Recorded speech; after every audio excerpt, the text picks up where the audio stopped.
Scan for Sovi, your AI bestie. I got your back. Avocado farming costs are changing fast because of new labor laws. Let's solve this economics puzzle together and find the right answer in record time. First, we must recognize that a binding minimum wage acts as a price floor. This policy directly increases the hourly cost that avocado farmers must pay to hire their essential workers.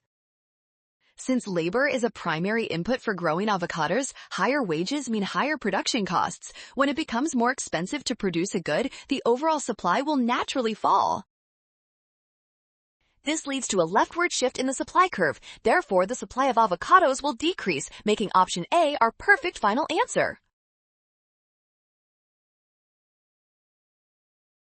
Well done! Scan the code. You can learn better with Sovi. Avoid the rush and watch signs. Trust the given data and check steps.